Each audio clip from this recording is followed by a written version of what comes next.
My name is Nick Maturo. For those of you who don't know me, I'm a project manager with Elan working on our Quebec Relations project. And I'd like to begin by recognizing that Elan and the office space that I'm speaking to you from today is located in Tiohtià:ke, which is the original name for Montreal in Kanien'kehá:ka, the language of the Mohawk, also known as Muniang, which is the Anishinaabe name given to the city by the Algonquin. Even though we're speaking to each other remotely, not in the same physical space, I do want to start by acknowledging that fact before we go any further and give you an opportunity to reflect on that where you're located as well. So with this in mind, I would like to welcome you all to our latest Quebec Relations webinar.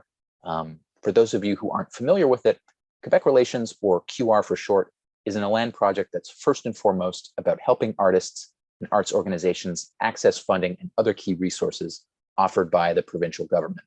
So today we're looking at a program offered by the Ministère de la Culture called Appel de projet en appui à l'offre culturelle dans le parcours éducatif, otherwise referred to as the call for projects in support of cultural offerings in educational settings. So perhaps if you've offered artistic workshops in classroom settings before, this program is a great opportunity to adapt your work to new extracurricular settings. One note before we get started, it is important to keep in mind that this year's call for projects for the program has actually not been announced yet. But because it takes time and preparation to be able to put together a project and an application, we wanted to offer this webinar early enough in the year to give you lots of time and support to be able to prepare something. So please just keep in mind that we're going to be looking at last year's application criteria, just for context, to give you a sense of what to expect. But some details may change when the next call for projects actually goes out. And here to help us get a better understanding of what the program is about and how to apply, I'm very pleased to welcome Louise Campbell. Louise is a member of Elan's own wonderful art ed team, providing communications and artist support. Louise is also a Montreal-based musician, with a diverse background, including work as a performer, improviser, composer, and community arts facilitator. Louise has been a big help with some of our previous webinars, sharing her expertise related to the Culture in the Schools program. Great to have you with us as always, Louise. We're also extremely lucky to have three speakers who've graciously offered their time to take part in our panel discussion, which is going to get started about halfway through the webinar, in which they'll discuss their experiences working within the program that we're going to be discussing today. So first among our panelists, we have Julie Aymon. Julie is the Education and Public Affairs Director with MU. For those of you who aren't familiar with MU, MU is an organization whose mission is to beautify the city of Montreal by creating murals that are anchored in local communities. At the heart of its approach is the desire to see and experience art on a daily basis, to trigger a social transformation, and to turn Montreal into an open-air art museum. Julie holds a bachelor's degree in recreation from UQTR, and since 1988 has managed projects in tourism and for cultural and community organizations, including past roles with Équipe Spectra and Centre culturelle Georges Vanier. Julie joined MU in 2013, where she now coordinates the community relations and is responsible for the summer mural arts workshops offered to youth groups aged 13 to 17. Thank you so much for joining us, Julie. We also have joining us Pilar Hernandez, who is running a little bit late, but will be joining us shortly. So Pilar is the Chief Executive and President of PAL, Partageant le Monde. PAL is a socially innovative organization that educates and raises awareness about cultural diversity, equality, and inclusion with a goal of preventing racism and exclusion. So they've adopted a community and corporate approach in order to see Montreal in continual progression towards a healthy and inclusive future. And last but certainly not least, we have Rob Lutz. Rob is a professional singer-songwriter with 8 albums and an extensive touring history in Canada, the US, and Europe. Rob has also offered songwriting and music workshops in schools since 2000, teaching songwriting and creativity to inspire, engage, and empower youth. So thank you so much for being here, Rob. As I mentioned, our panelists have all taken part in projects supported through the program that we're going to be discussing today. So we'll be hearing from them a little later on today to learn about their experiences and understand the program with a little bit more of a sort of concrete context. So we do have a lot to cover today. I just want to start by giving you a really quick overview of how things are going to proceed. So first, I'm going to provide a super brief background on the Quebec Relations project to give you a sense of the resources that we offer, which may be relevant to your needs as an artist. Then I'm going to hand things over to Louise for the presentation part of today's webinar to look at the actual program that we're going to be discussing in more detail. After Louise's presentation, we've set aside a pretty good amount of time for our panel and what I'm sure is going to be a really interesting and helpful discussion, so you can hear how they've navigated the program in the past. At the end of the discussion, we will have some time to address any questions from the audience. So I want to encourage people to ask questions throughout the session by typing them in the chat. So I'll be monitoring the chat throughout, and we'll be keeping track of those for the Q&A at the end. Depending on the number of questions we get, we may allow people to sort of unmute and ask themselves if they're more comfortable doing so, or if we're tight for time, you can always contact us with your questions afterwards. We'll make sure you get an answer to the things that you're wondering about. So, simply put, Quebec Relations is an ELAN project that first launched in 2018, supported by the Secretariat for Relations with English-speaking Quebecers within the provincial government. And the genesis of the project really comes from trying to address any lingering concerns about English-speaking artists' ability to access services and funding programs in Quebec. So we know through talking with people in the community that many English-speaking artists in Quebec are often hesitant to apply to funders like CALC or the Ministère de la Culture, compared to funders at the federal level like Canada Council for the Arts. So simply put, our job is to make it easier for you and take some of the stress and confusion out of the process. And we have three main resources beyond these webinars with which we can help you. So first, we have a searchable database on our website with over 240 Quebec-based grant programs, all summarized for just the most important information and translated into English wherever necessary. So this is a great research tool to help you get a sense of what's available to you and to put together a list of grants that you'd like to apply for. And second, beyond that, we also offer free funding consultations. So this is a really flexible and low stress opportunity to have a call with me to discuss your situation and your funding needs. And I'll try to meet you where you're at in terms of your experience level and get you moving in the right direction. So for less experienced applicants, I often treat it as more of an orientation session to give you a clear overview of the funding system in Quebec and then highlight grants that you should be aware of. Whereas for more experienced applicants, we can treat it as more of a strategy session to help you figure out how to fund the project that you're working on. So I'll offer some suggestions for programs you should look at and help you make sense of your eligibility so you can know it's worth your time actually applying. And third, for when you're ready to take the next step, we offer free grant assistance from one of our experienced grant advisors to help you learn the fundamental skills of grant writing and apply for with more confidence. So that applies to grants from funders like CALC, SODEC, and of course, programs offered by the Ministère de la Culture, like the one that we're discussing today. So if you're interested in working with one of our grant advisors, it's simply a matter of just sending me an email to request an initial consultation. So that's admittedly a super quick rundown of what we do. I don't want to take too much time away from the topic at hand today. But all that to say, if you'd like to know more, please just get in touch by email. I'm going to throw my email address in the chat box momentarily. And with that, I am going to pass things over to Louise for the presentation. Great. Thanks very much for the introduction, Nick. As Nick mentioned, I'm a teaching artist and musician and have been living in Montreal for over 25 years and I'm very involved with working with schools and community.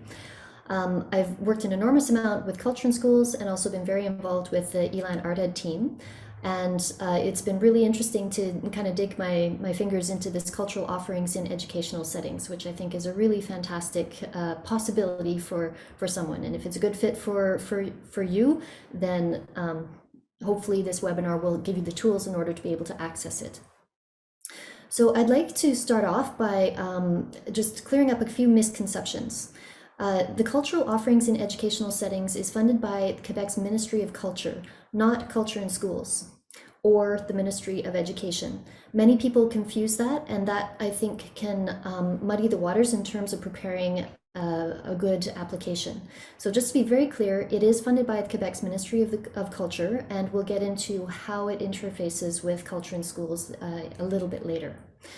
To be really clear, this is not a permanent program. It's not an annual program by any stretch of the imagination.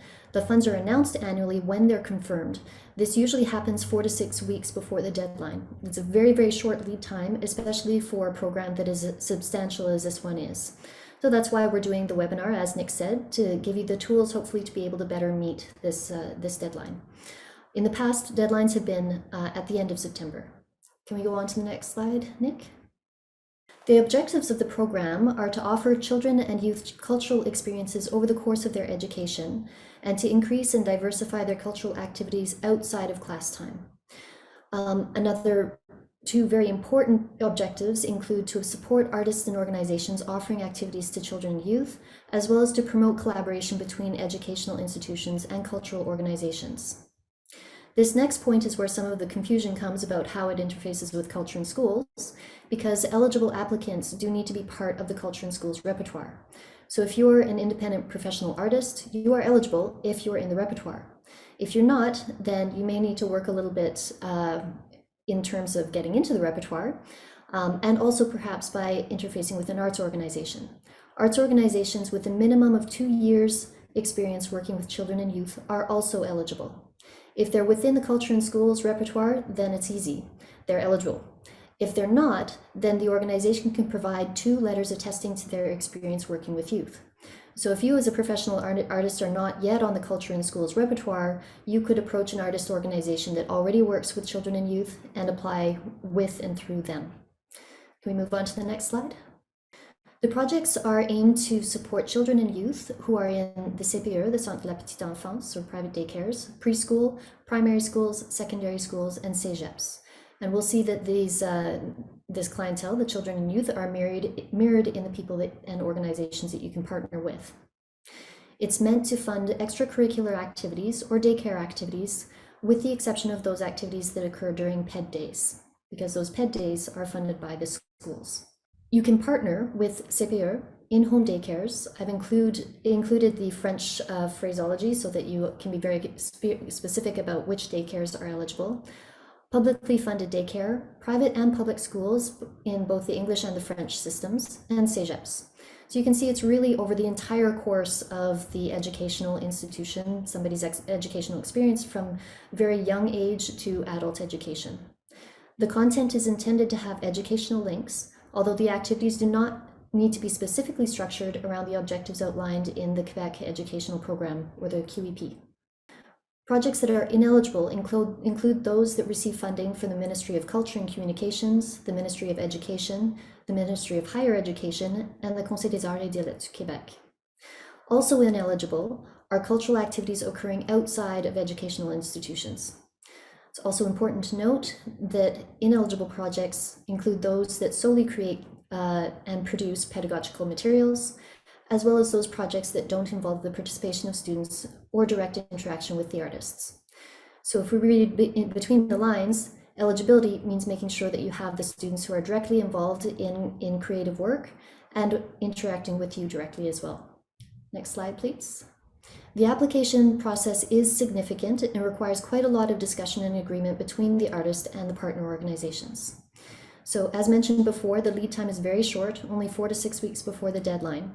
So it is an idea to start to have your ducks in a row before even before the program is actually announced. Since this is not a permanent program, it's really important to note that the application requirements may change. So I'd very much suggest that you consult the most recent application form that will come out when the program, if and when the program is announced, to make sure that the details are accurate that you're working from. So in the past, the requirements were quite standard. They required a project description, including the number of participants, project requirements, including the space, materials, financial contribution of partner organizations, and any other requirements you may have, a signed agreement with the partner organization, dates, the financial contribution of parents, budget, and in the case of arts organization, the financial statements. It's important to note for the financial contribution of parents, it's preferable to keep this low because it is meant to provide access to children and youth to arts and cultural experiences. Next slide, please. For financial assistance, in the past, projects have been eligible for up to 75% of total eligible expenses to a maximum of $50,000 per project. Please note that a maximum of 90% of the project can be supported by combined funds from this and other governmental sources. So as you can see, it's a very significant project with quite a hefty budget. Also another reason to make sure that you really are very clear about the details of the proposal and make sure that you have a lot of in-depth discussions with your partner organization. Next slide, please. Eligible expenses include artist fees, materials, production of promotional materials, transportation, equipment rental, administration for up to 5% of the total project costs, and contingency funds of up to 10% of the total project costs. Next slide, please. Ineligible expenses are very important to note. Also, that some of these ineligible expenses are covered by other government sources. So ineligible expenses are fees for a field trip, activities already funded by another provincial government funding source, expenses related to a previous project, operational costs of an institution, building, or organization, third-party management, or purchase of equipment. So I should note that any of these expenses that you are looking for funding or the school is looking for funding, there are other government programs that can possibly fund these things, but you will have to go and seek out those sources as well. Next. The criteria for assessment fall under 3 broad categories of pertinence, quality, and impact. So within pertinence, your project will be assessed for alignment between the artist and partner organization's clientele, innovation, alignment of educational objectives, particularly with regards to academic success. With regards to quality, they'll be looking at your project description, your experience and competency as an artist, a realistic budget, and partner organization buy-in. When it comes to impact, they'll be looking at the number of participants, impact on children and youth, and the effects of dissemination of culture in the community. Next slide, please. The notification of results, it's important to note that this is variable, also because the deadline can be variable as well too. I'm hoping that our panelists will talk a little bit about this, because it's very important to make sure that you have a timeline that you've agreed with your partner organization that is realistic with regards to when you'll find out if your project has been accepted or not. When it comes to payments, it is a very significant amount, or can be a very significant budget. 50 to 80% of the funds are dispensed on signing the contract, and then the remainder of the funds is dispensed according to the nature of the project. This seems to me that if you're proposing a project that is a month in duration, that could be a very different pay schedule than if you're proposing a project that's 6 months. 10% of the project must be contributed by the applicant, and this can include goods and services provided by the applicant. The reporting is also fairly extensive, and you're required to use the accounting forms that are provided by the ministry. The final report is fairly standard, and it includes a review of the activities and description of the results. Next slide, please. Strategies for contacting partner organizations. Now, this is always a little tricky when we don't have an actual confirmation that the program is going to be in place. But it is a significant program and a significant budget. So for this reason, I would assume that institutions that you have already worked for, which can include your children or your friends' children, schools and daycares, would be the best ones to approach. I would also suggest that you consider institutions that are in your neighborhood, because extracurricular can include before school, during lunch, and after school. So if your commuting time is very, very far, this could make a program quite difficult to actually fulfill. If you're looking for a few partner organizations to contact yourself, Magali Cardin of Culture in Schools has prepared a partial list of private schools that you can contact. This is quite clearly a very small subset of the organizations that you could potentially approach. For more information, I highly recommend that you contact your regional agent if you're interested in this program, specifically when the actual program is announced, if and when it is announced. The application is quite complex and very detailed, and so the best person to be able to respond to any of your questions is your regional agent. You can find your particular regional agent on the link that's in the slide there. There are also possible consultations with me that are on a more general level with regards to pursuing opportunities as a teaching artist, whether you're looking for a variety of programs such as this one to apply to, or ways in which to present yourself when you're actually approaching organizations.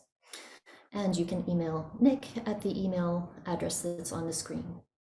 With that, I'd like to turn the mic back to Nick, and he will be leading our panel discussion.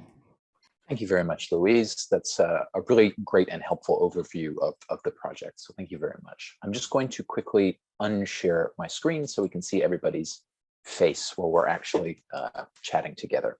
So we have a few discussion questions prepared just to be able to sort of guide us through this session. We wanted to start off very generally, just by asking our panelists to really sort of describe the project that they worked on through this program, to give you a bit of context about what kinds of work can be done, what sort of considerations should go into preparing a project for the program. So with that said, maybe we can start with you, Rob. Would you want to just take a few minutes to tell us about what you worked on and how that experience went for you? Sure. Hi, everybody. Yeah, my experience with this program came through, it was in 2018 and 2019, the 2 years that I offered programming within this program. And essentially what had happened was the first year it was undersubscribed. There wasn't enough people sort of requesting money. And I kind of heard that there was a availability, and I had never heard of this program before that. And so there was a school in Valleyfield called Galt Institute. It's actually an English school in that region. And they had no music teacher for a number of years. And so I was approached, with the awareness that this program existed and it hadn't not been kind of, not many funds had been requested, whether I could maybe offer something. And I'm trying to remember how that came about. And I apologize that I don't recall who suggested me to someone at the school. It was through a CLC coordinator. And so I offered a lunchtime music program 2 days a week for a few months, I think for 4 months. It was grade 3s and 4s one day and grade 5s and 6s the next day. So I think it was Tuesday and Wednesday every week. Yeah, I mean, I have a number of thoughts about it, but I'll just describe that one program. So what I basically had to do, I give one-off workshops, maybe 2, 3, sometimes a sequence of 5. This was going to be a much more prolonged program. So, it required me to develop more content. Things to remember, and as we go through this discussion, I'll just raise a few things. One thing to know is when you're delivering an extracurricular program, something, when you're used to going in during class time, kids are kind of focused. They're in school, they're learning, and you're taking over from the teacher during a learning period. Extracurricular time, if you remember from your own school days, is when you like to let loose and relax and have some fun. So, I quickly understood that lunchtime was a time they needed some time just to chill and to experience each other and play and have fun. So, this program, lunchtime program that I offered, I realized it had to be engaging and had to be fun. It couldn't really have a huge, academic focus or, even a real kind of let's all work together and learn something. It's more about let's experience music in a fun way. So that is normally what I do, but this was over a prolonged period. So you get to know the kids more, and you kind of understand that there's some kids who need to relax more. So it's a class management thing. The other thing I will say is I was alone in the class because it was lunchtime. I was kind of, here they are, and I had, I think one group was like 35 kids and the other group was in the high 20s, or maybe it was 15 or 20 or something. So, it was a learning curve, and it went well. So I essentially, wrote songs with them, but then also played a lot of games. I developed a repertoire of games that they really enjoyed, and writing activities that they could do for short periods, and then also allowing them some time between these activities to just experience lunch, to just talk with their friends. So, it's about knowing how to get their attention and then giving them a little break. And the good thing about that program, and I'll just finish with this, at Galt, was that there was a regional concert that was open to grade 5s and 6s in the Montérégie. It was held at Ormstown High School, Chateauguay Valley High School. And they hadn't participated because they had no music teachers. So with the older group, we decided we would participate, and we wrote original songs. So we had a destination for all of this work that we did. So we performed our songs at the big concert, the big regional concert. And then I also put on a concert at the institute, at Galt Institute, for the kids to perform the songs that they'd written for all the other kids in the school. Just another couple things I'll say about that is when you offer extracurricular activity, if parents hear about there's a music program, they're more likely to put their kids in it. It's one day a week. So they're not going to necessarily ask their kid, do you want to be in this music program, once a week? So you're going to get a big number of kids, because especially at a school where there's not something being offered, parents are going to want their kids in there. So just something to be aware of is that these things tend to be very popular. And so it's good to have some sort of goals, a little goals, to just kind of keep everyone kind of working in the same direction. And a performance was really good for even for the younger kids. We were going to perform for the school, so it kept everyone. Let's rehearse our songs. Let's fix this. Let's work on this. And there was a kind of a collegial spirit that was developed there. I don't want to talk too long. I have more to say, but I'll just let someone else maybe jump in and speak, and I'll add some more later on. Thanks, Rob. That's great. And that sounds like a really fun and rewarding project that you were able to do there. Julie, maybe we'll go to you next and hear about the project that you worked on. So as Nick was saying, I'm Julie. I'm the director of the Community and Education Program at NU. We've been having that grant for 4 years from now. It's essentially a Leave No Trace program. It's called Leave No Trace. Sorry, Leave Your Mark, Leave Your Trace. It's a mural art program. It is offered for 16 weeks to high school students in weekly extracurricular activities, such as the graduating album or the graduating ball.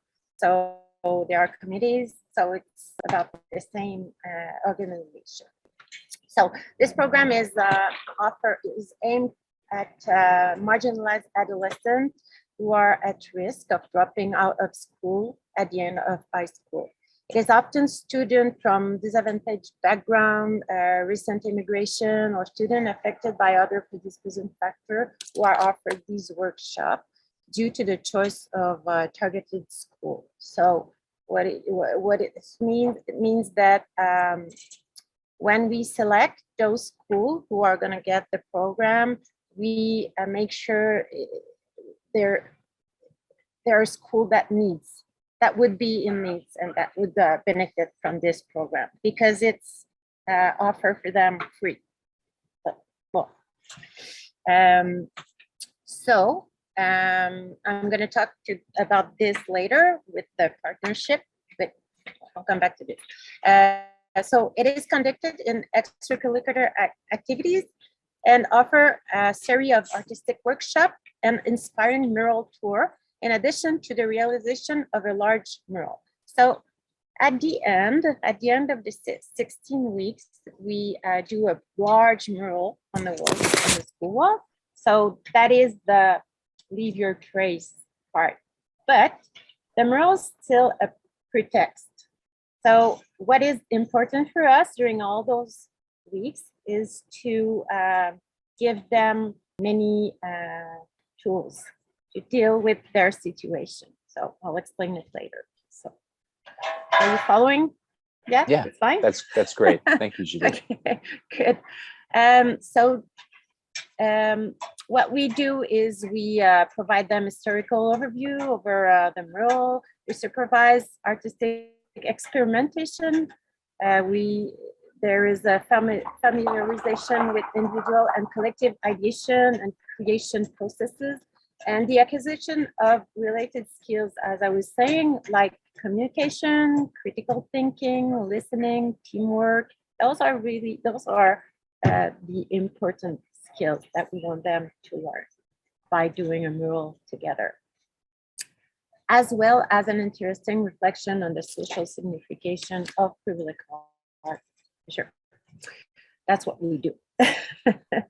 So the Leave No Trace Smart program allows future graduates to leave a legacy to their school through a public arts project, and above all, to discover marginalized and undervalued professions, that is, those related to the visual art, through the privileged meeting with artists and local workers.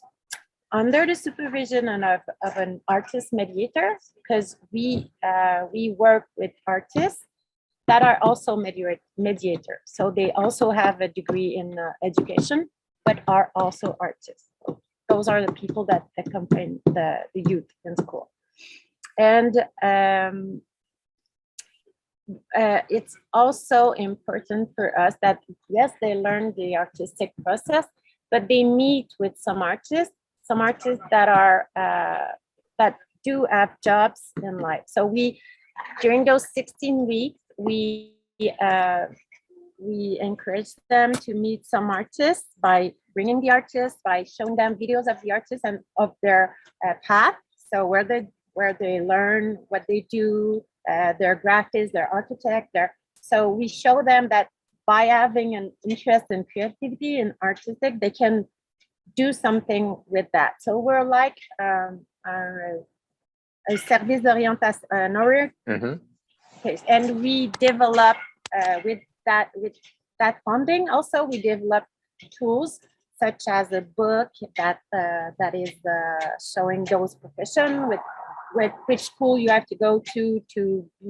So we also offer them a service like this during this process, and it is by having that grant, those year after year, that we could develop all those tools 1 year at a time.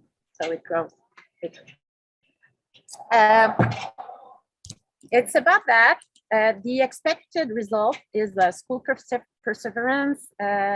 Yes, they embellish their school and they're proud of it. And so in conclusion, they learn all tools like social skills and artistic skills, and they just have an open mind for the future. So that's about what we do, and we've been doing the same thing. We've been reapplying every year for about this same program. We adjusted while the pandemic was, well, it's still going on, but better this year. Right. We adjusted and we did it virtually also. And it was great, and we did have a good retaining with those kids. That is one other really important thing, is that you want them to be there the first day, and you hope they'll be there at the end also. So that's one défi.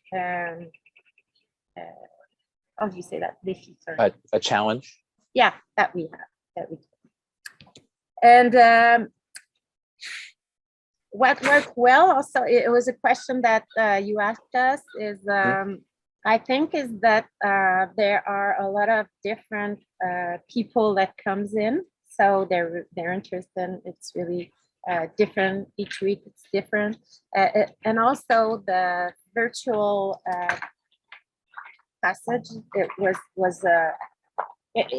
worked well for us. So if someone wants to hear about that later, I'd be happy to explain them what we did for that part.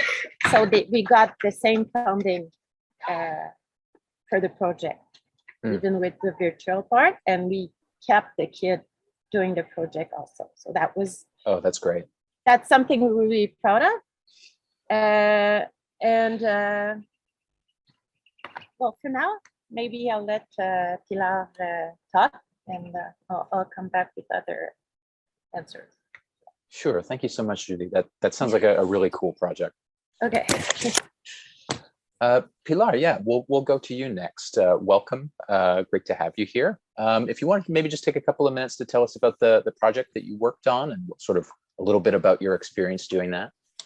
Yeah. Well, thank you for inviting us.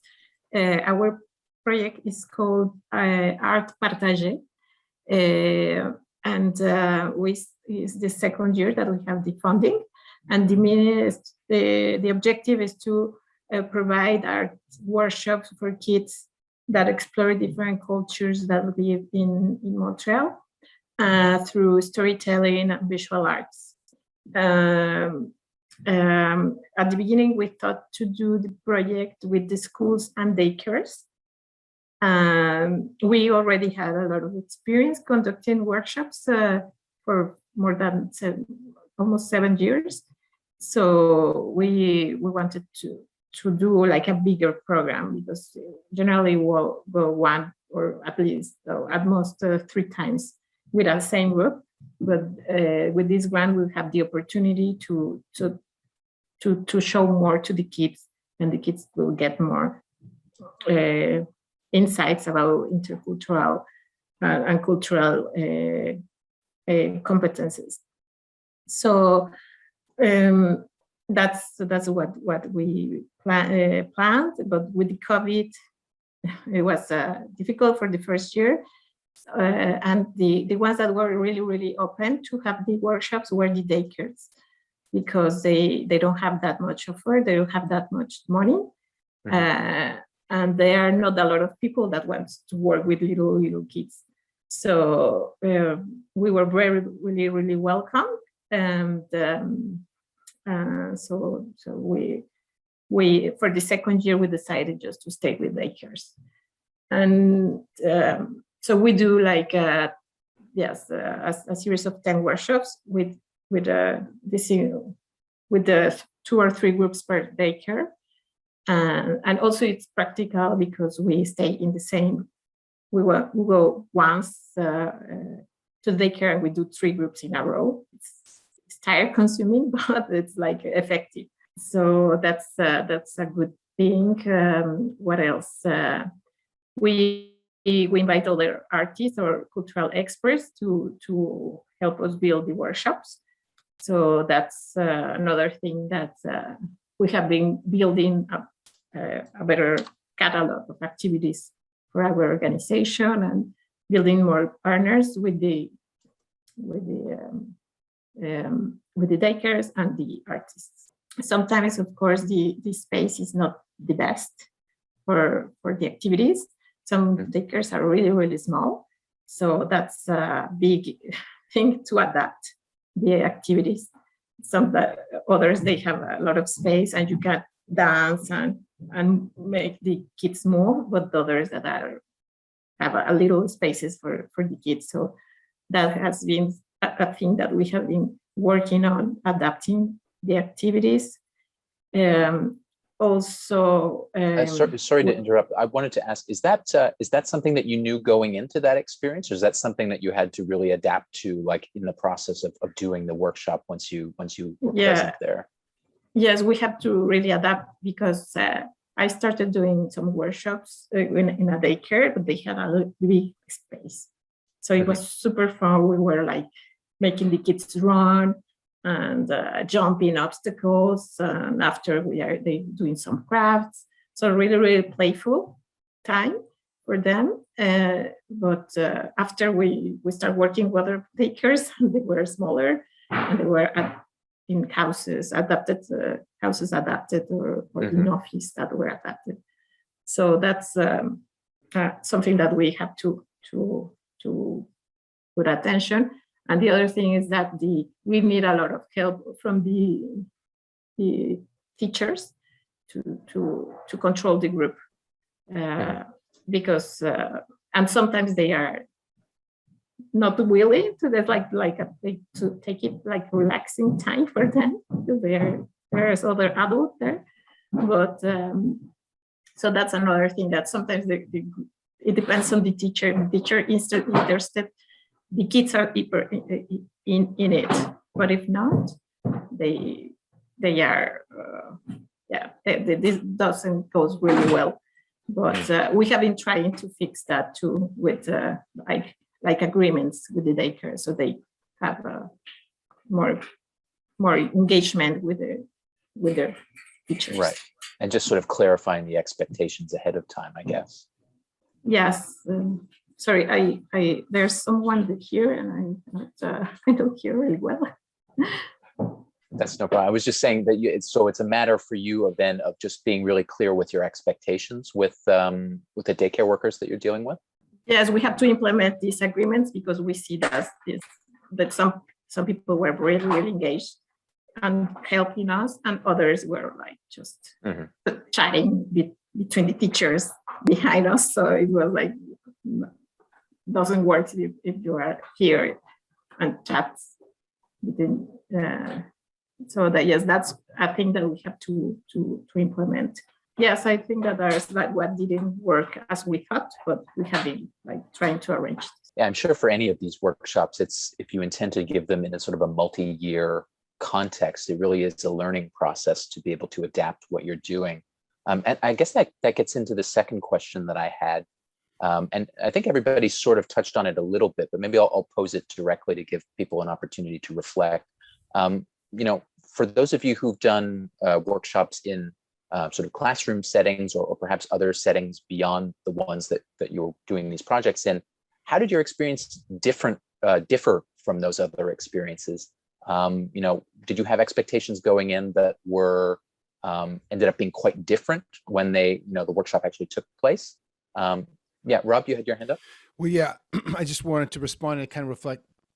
I'm reflecting off what Pilar was saying too. It's like, one thing I didn't know, and I didn't know what to expect, but yeah, like I said, when I went into mine, my first day was grade 3s and 4s, and I had like 35 kids, and there was nobody there. I was alone. So I was like, here they are, have a good time. And so, I didn't necessarily expect someone to be there, but at the same time, there are so many dynamics going on between kids. So management is huge. I've done this 4 times, this program, and that was the first year. So I kind of got, I figured it out, and basically we made it work, and it worked out great. I mean, it would have been easier to have somebody there. And what I did have that year was a CLC coordinator who would, who basically presented the idea to the class, to the group, saying, this is what's happening now. You guys have signed up for this. So the kids had an understanding from somebody that this is what the context was. I went back to the same school the next year, and the CLC coordinator had changed, and the new CLC coordinator was far less engaged, far less present, basically, and just, nice person, but just there was really not much relationship with the kids. The one previous had been very engaged. They all knew her name. So she had a certain authority with them and respect. Anyway, the second year I went back, that didn't exist. And I was, again, put in this, in the same situation. And I had enjoyed the first year.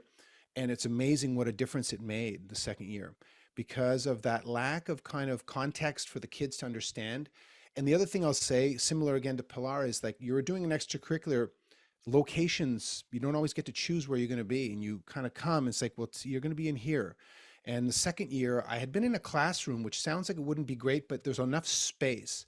If everyone can kind of carve out their little territory and we can work in groups.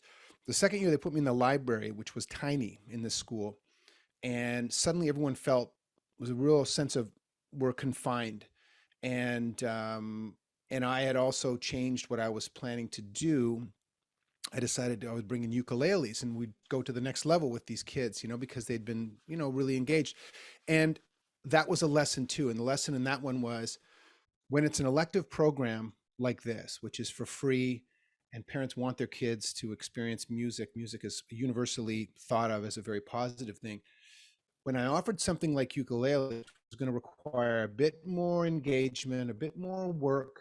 It's a bit more like, a bit more like work, like real learning, rather than fun extracurricular time. About half the kids were really into it and half of them weren't. And so it really became, more of a difficult situation. We were in a cramped space, et cetera. So these kind of variables, I would be really careful to establish where I'm going to be, who's going to be giving this program. Like I could be alone, but someone's got to be giving these people context. And also you want people who are really interested. So you want the parents who sign their kids up to really want to be, if you're trying to do something different, like a little outside the norm, you want to make sure that the kids who sign up are really interested. It is the lunchtime or after school time, so they're not in a learning phase. So really some kids are super into learning and some are not. So I think you need to retain the right, if kids are not participating, to say, it's not working out, they're going to have to leave. I did not do that. In retrospect, it would have been great because then I would have had a smaller number of super engaged kids. And I'm talking about ukulele, which was a much more, it's more of a learning an instrument. So the location and the context and the assistance, whether you're going to have someone there with you, if you're going to be alone, make sure the kids know that you're in charge and that this is what's going on. Those kinds of things are really important. I think there's one more thing I want to say. I did 2 other programs at other schools, one at Clear Point Elementary and one at John Rennie High School. And in both of those cases, in the John Rennie, I gave a program in songwriting and it was over many sessions, and the teachers selected the kids. Said these kids, it's almost like he gave it to them as a sort of a reward, I would say. You're going to get to go and to do this program. So that was interesting. I didn't choose him to do that. He decided to do it that way. it gave him a sort of a nice reward to give some of his better students in music. And when I got these kids, they were all like really motivated. It was like, wow, this is cool. I get to do this. So that was a really interesting context for me to offer. And in Clearpoint, I had people there. I did it virtually because it was during COVID. And so that was also helpful. I might have to leave. So I want to say my last little thing. My last little thing is to say that the deadline floats, like Louise said. You don't know when, it's going to be. And so what I suggest, because I made a mistake, is that the deadline could be October 1st to September 30th, whatever. The temptation might be, let's get going, let's plan something and jump in November, because that's about as soon as you could pivot into a program, because it does take a while to get results. I waited and waited and waited for the second year. It was when are they coming in? When are they coming in? And starting something in November, if it's going to be a prolonged thing, or December, wasn't a great idea. I did it at one school, and basically kids are wired up for Christmas. There's all kinds of end of year, end of term issues going on. And so you kind of build, you come in and it's, you don't have that flow. I think starting after Christmas, you have the rest of the year laid out, and you have sort of a, you can ramp up something and build something. That's just my suggestion. I would always go after Christmas. And I think that's about what I have to offer. That's great, Rob. Thank you.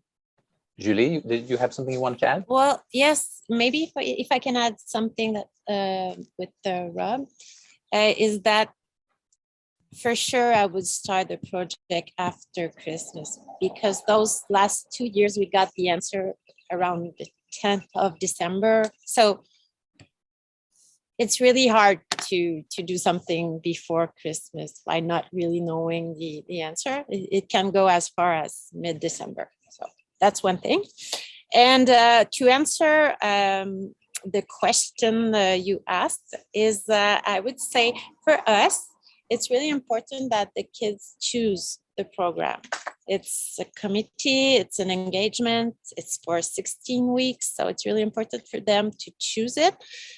It's a smaller group than a school group. So it creates for them a safe place also.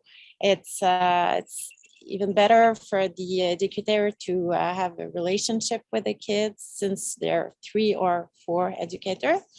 We don't ask the school teacher, we prefer that the school teacher is not there, because we're there, we're a different person, we have a different relation with the kids. It allows them sometimes to be more at ease, plus à l'aise, c'est ça. It brings something else to them. And also one thing that is important, we always go into school before to present the program to all the kids of the grade, for example, grade 10, grade 11. So we present the program and we make sure they know that they don't have to be good doing art. So they know that, and we give them example. And while we do our workshop, we also make sure that we, even if the mural is really good looking at the end of the process, because the artists do the sketch by listening to them, but they do the mural. We make sure they know they don't have to be good, because it's really impressive just to make a big mural on the wall. And so we do have a way to make them draw that it looks good, but on va pas les mettre en échec. Sure, of course. Yeah, you don't want to put them in a position to not succeed. So what is really important is that they choose the program, and that is a really smaller group, different than being 30 in a group. Yeah, that definitely seems like a very important consideration, just in terms of not just the group size, but the group dynamic as well, as you mentioned, in terms of having people who are very engaged, and as Rob was mentioning, maybe people who have a specific interest in the type of activity beyond just the sort of general classroom setting. And one last thing is that they were talking about spaces. Just make sure you've been in a school, you know where you're going to be doing your, and school are big, school are large. You can ask school there are many places, but you have to go in a school before and have allies. It can be a janitor, it can be whatever, but just go see your place. So you'll do what you do the best way. Yeah, always good to prepare in advance, and being able to see it firsthand seems like a really helpful thing, if at all possible. Yeah. So maybe on that note, I'd ask a question that is sort of related in terms of the importance of sort of relationship building and networking to be able to develop and pitch a project like this. And of course, a certain degree of familiarity with the institution that you're working with, whether it's actually being in the school to be able to look at the where you're going to be offering your workshop, or even just a familiarity with the the people you're going to be working with. Maybe if folks could just talk a little bit about their own experience of the importance of relationship building that went into maybe the first time you developed one of these projects. Well, maybe I can go. Sure. Yeah, of course. There are different levels of partnership.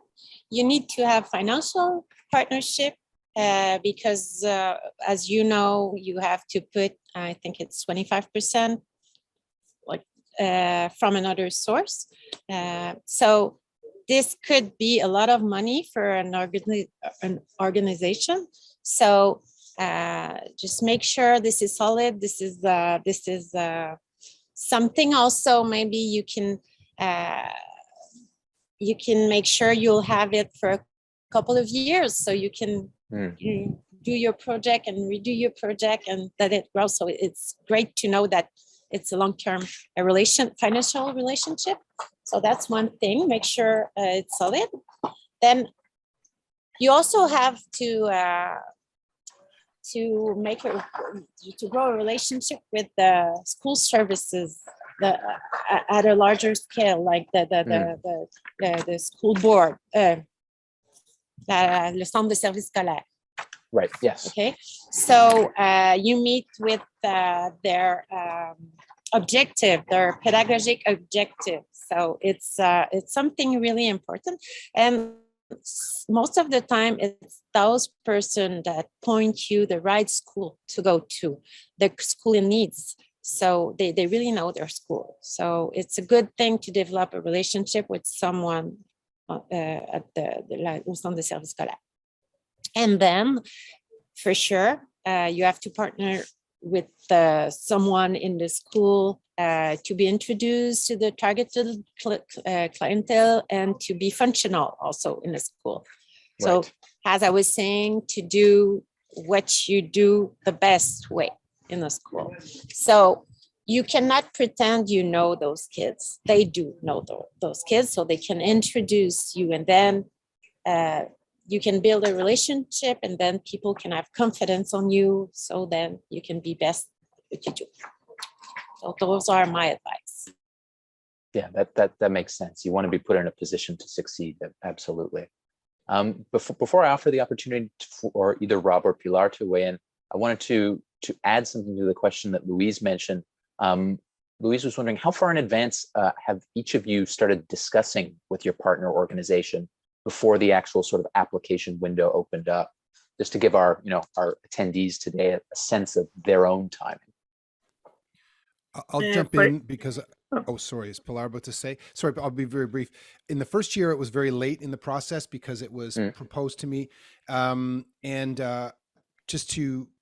Just to further what's been said a little bit too, is that, yeah, there are many levels to the coordination. There's one with the sort of coordinator or the person who's interested in offering the program, but when you do it, it has to be signed off on by the principal of the school. My experience was it had to be signed off. So you kind of get to know everyone in the school. It's certain people in the school at certain different levels. So the second year I did that program, after the first year, we had such a good time that it was immediately, let's do this again. So that was really good, because the next year I had lots of time to lay in the plan for what I would do. This is at Galt Institute. And so that made it a lot easier.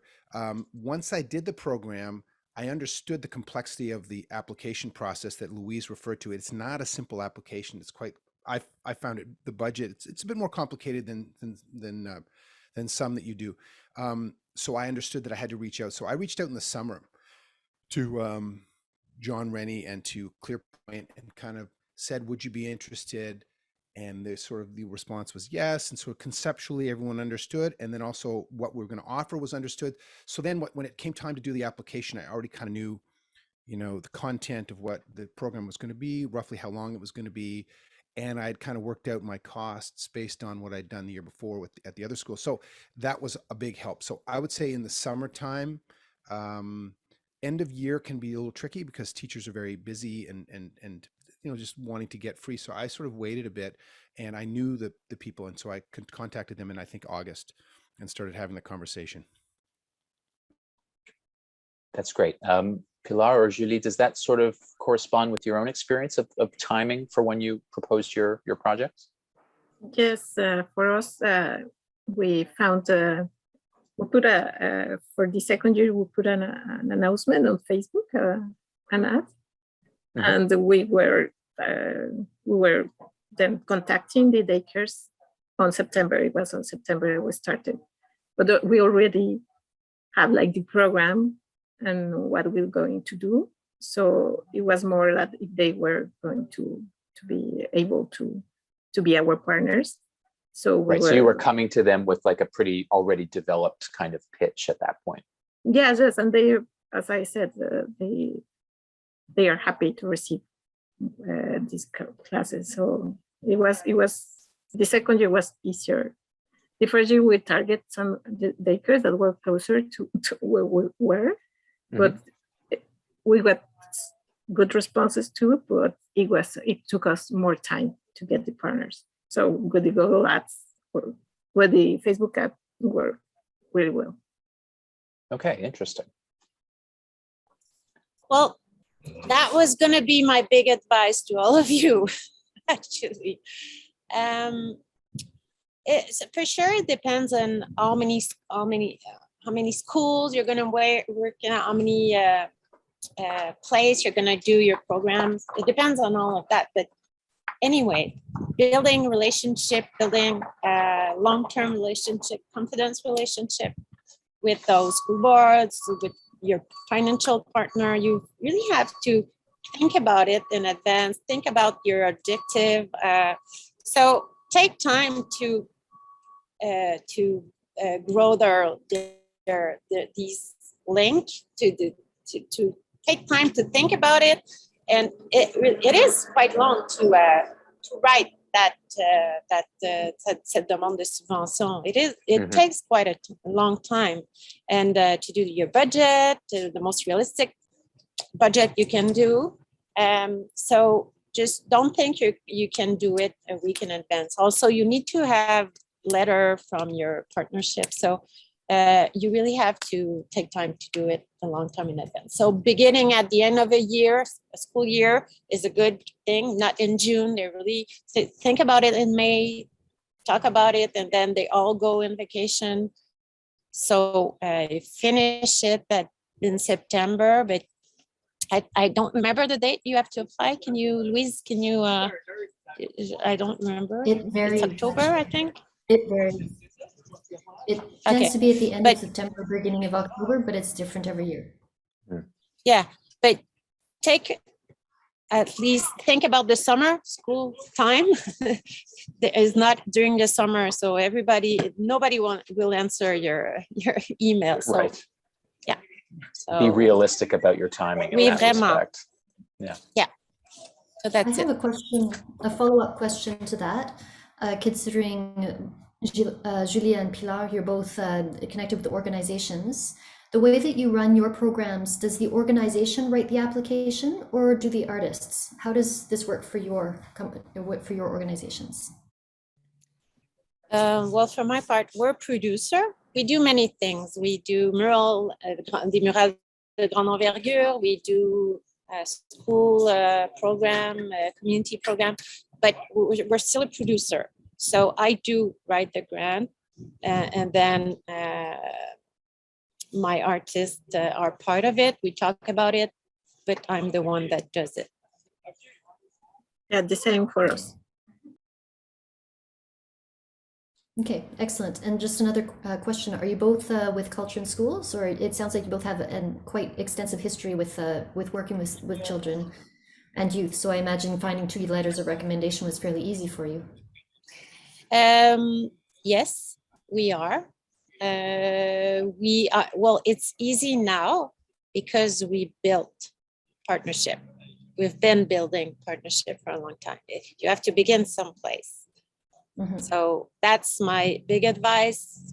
Take time, build your partnership, and then it will be easier. Yeah, I think that's one of the main takeaways that I've heard today, is to really think about this as like a multi-year investment. It's not just one project, but it's something you can, whether it's at the same institution or others, that you can really carry forward and benefit from for years to come. Sorry, Pilar, you were going to say something? That yes, for us it was the same at the beginning. No, I was going to the first for the daycare where my kid was, and even there was a mother there, they didn't know our work. So it took a time that they accepted. We made a free workshop for them, but when they got it, it was like, yes, I will write you a letter. So that's like a free sample. It's always a good thing. Great. Thank you, Thibault. I'm just looking at the time here. I do want to give us a good amount of time just in case anybody from the audience has any questions. Maybe before we go to Q&A, I just want to give our panelists the opportunity. If you have any final thoughts or any bits of advice that we haven't addressed yet, anything else that our participants today should be aware of, maybe take a moment just to share. Otherwise, we can get into the Q&A. Yeah, well, for me, it will be like try to build your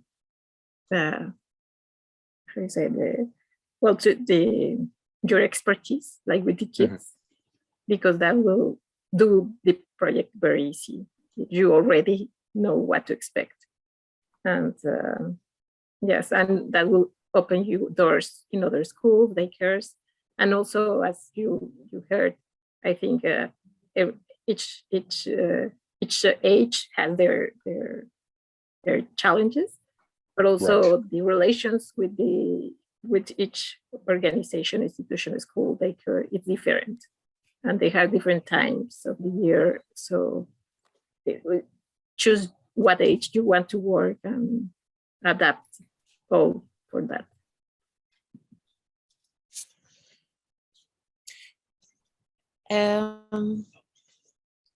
Well, I gave you my big advice, but I would also say, once you have the grant and you do your project, make sure you document your project also, because it's good for reapplying, but it's good for your report. There's quite a good report you have to do, a specific one you have to do after your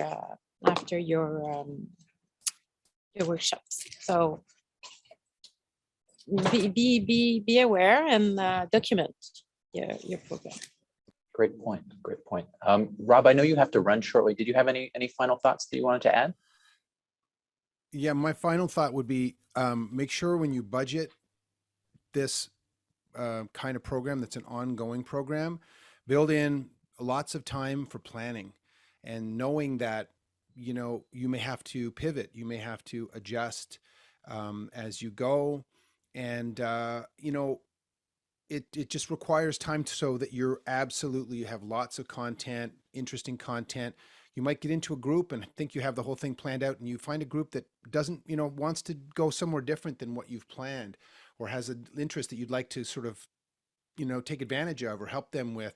So I think I would build in extra time for that, because that's going to happen, and then you can offer something better because you'll have the time to build something that'll cater a bit to where the group wants to go.